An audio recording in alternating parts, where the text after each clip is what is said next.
Bien-aimés frères et sœurs dans le Seigneur Jésus-Christ, nous remercions infiniment le grand Dieu de la Sainte Église venue des cieux, lui qui est l'omniscient, l'omniprésent, l'omnipotent. Gloire à son Saint-Nom au plus haut des cieux. Alléluia. Ici, c'est le Seigneur évangéliste Lucien Dossou, président du forum La Bible Seule, responsable des encadreurs de la paroisse Saint-Michel à Gboko Centre. Aujourd'hui, nous voulons aborder un grand thème, la création du monde, comment Dieu a créé le ciel et la terre.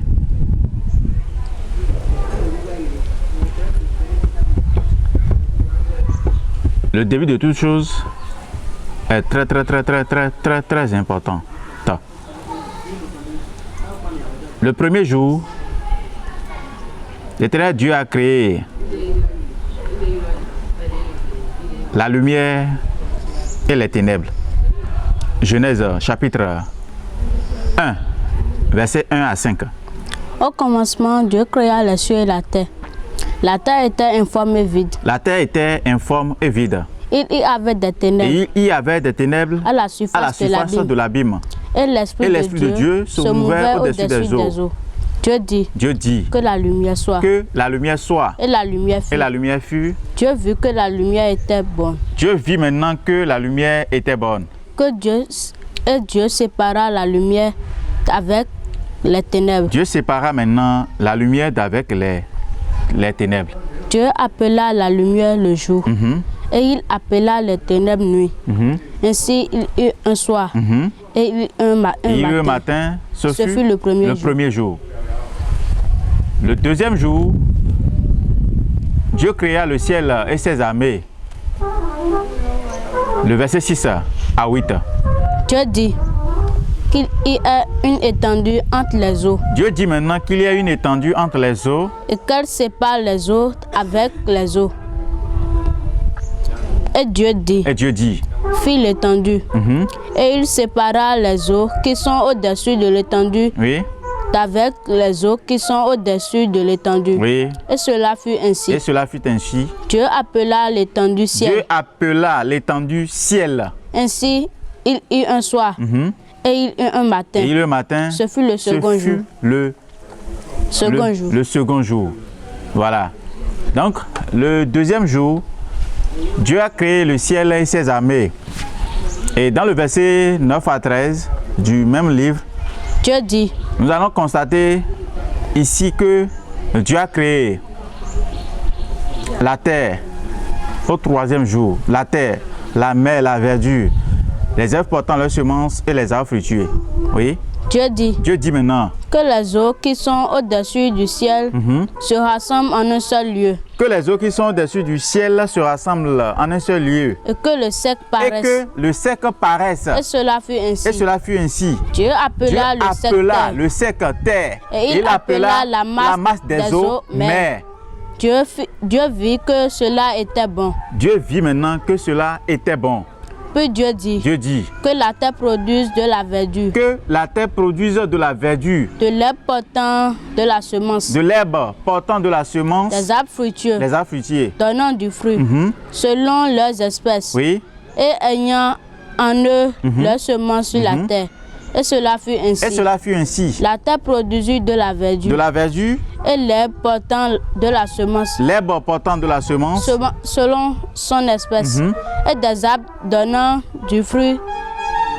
Et ayant en eux leur semence selon leurs espèces. Oui. Dieu vit que cela était bon. Dieu vit maintenant que cela était bon. Ainsi il eut un soir. Et il eut un matin. Ce fut le troisième jour. Au quatrième jour, qu'est-ce que Dieu a créé?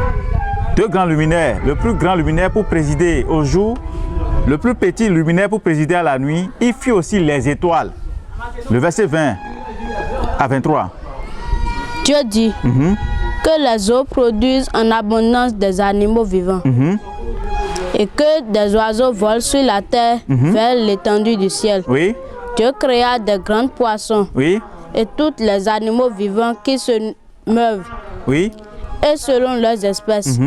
Il créa aussi tout oiseau ayé selon son espèce. Dieu vit que cela était bon. Non, non, non. Le verset 14. Dieu dit à 19, le 4e jour, qu'est-ce que Dieu a créé? Qu'il y ait des luminaires. Tu as créé 2 grands luminaires. Le plus grand luminaire pour présider au jour. Dans l'étendue du ciel. Oui. Pour séparer le jour d'avec la nuit. Oui. Que ce soit des signes pour marquer les époques, les jours et les années. Oui. Et qu'ils servent des luminaires dans l'étendue du ciel. Oui. Pour éclairer la terre. Oui. Et cela fut ainsi. Et cela fut ainsi. Dieu fut les 2 grands luminaires. Dieu fut 2 grands luminaires. Le plus grand luminaire pour présider au jour. Et le plus petit luminaire pour présider à la nuit. Il fit aussi les étoiles. Dieu les plaça dans l'étendue du ciel pour éclairer la terre. Le verset 20 à 23. Qu'est-ce que Dieu a créé? Dieu dit au 5e jour que les eaux produisent en abondance des animaux vivants et que des oiseaux volent sur la terre vers l'étendue du ciel. Dieu créa des grands poissons et tous les animaux vivants que se meuvent et que les eaux produisent en abondance selon leurs espèces. Et il créa aussi tout oiseau ayé selon son espèce. Dieu vit que cela était bon. Dieu les bénit en disant, soyez féconds, multipliez et remplissez les eaux des mers. Voilà, donc c'est ce que Dieu a créé au 5e jour. Le verset 24 à 31 montre ce que Dieu a créé au 6e jour. Au 6e jour, Dieu a créé le bétail. Oui. Dieu dit que la terre produise des animaux vivant selon leurs espèces, de bétail, des reptiles et Dieu des animaux terrestres. Au 7e jour, le bétail, des reptiles, les animaux terrestres, les reptiles selon les espèces, l'homme. Le verset 26. Puis Dieu dit maintenant, faisons l'homme à notre image, selon notre ressemblance, et qu'il domine sur les poissons de la mer, sur les oiseaux du ciel, sur le bétail, sur toute la terre, et sur tous les reptiles qui rampent sur la terre. Voilà, donc c'est la gloire que Dieu a donnée à l'homme, ça.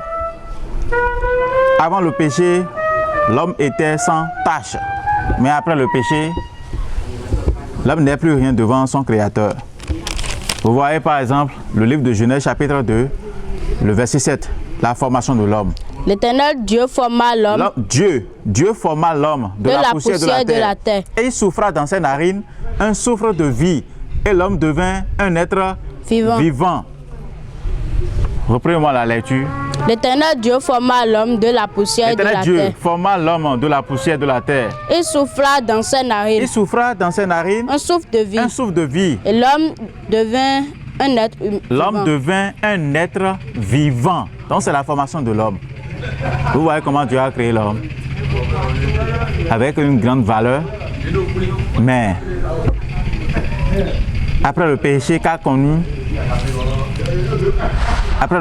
commis Adam dans le jardin d'Éden, l'homme n'a plus de valeur.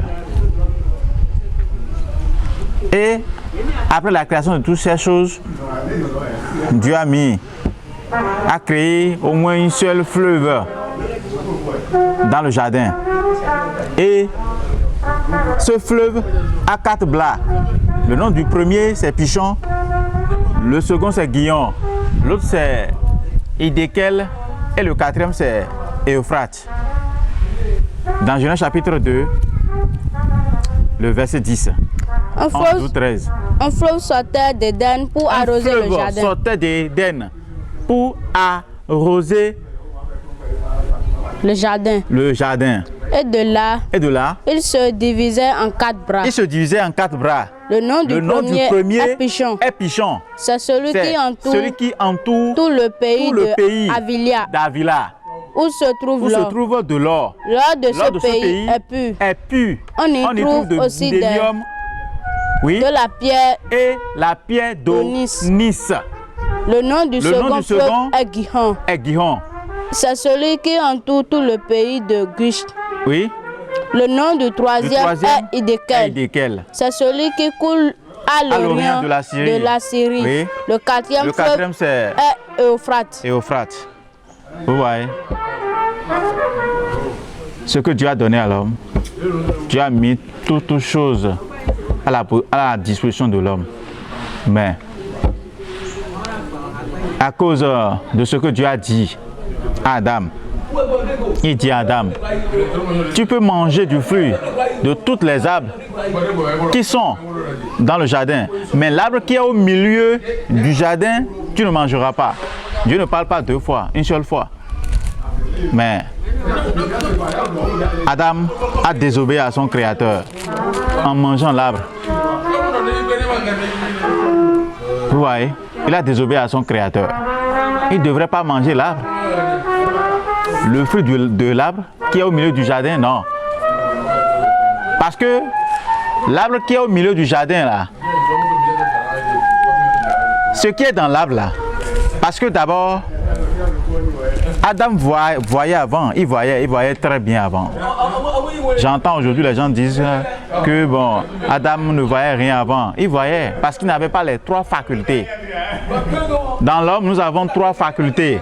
Nous avons l'intelligence, la connaissance et la volonté.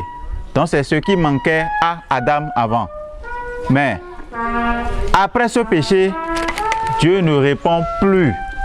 Donc à la présence du péché, Dieu ne répond plus, Dieu ne parle plus. Vous voyez? Et si vous lisez Galates chapitre 3, le verset 24, vous allez voir là clairement que la loi est très importante devant le Créateur. Même dans Jean chapitre 7, verset 49, Galates chapitre 3, verset 24. Mais cette foule qui ne connaît pas la loi, ce sont des maudits. Voilà, c'est dans Jean chapitre 7, verset 49. Cette loi qui ne connaît pas la loi est une foule maudite. Donc la loi c'est très important. Galates chapitre 3, verset 24. Oui. Ainsi, la loi a été comme un pédagogue. La loi a été un pédagogue.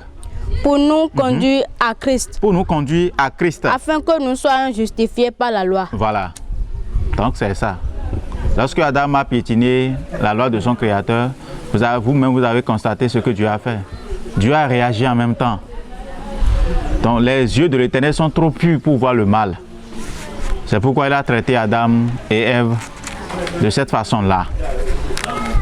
Donc ce que nous allons garder là, je vais vous dire simplement que quand Dieu dit de ne pas faire ci, de ne pas faire ça, nous devons obligatoirement respecter ce que Dieu nous dit. On ne doit pas piétiner les lois de notre Dieu. Et attendre quoi? La bénédiction. J'entends souvent les gens dire que Dieu est compatissant. Là, la colère est miséricordieux. Mais c'est faux. Si vous piétinez ce qu'il a dit, alors il va vous traiter comme il veut. Que la grâce, la bonté et la paix de Christ soient avec vous tous.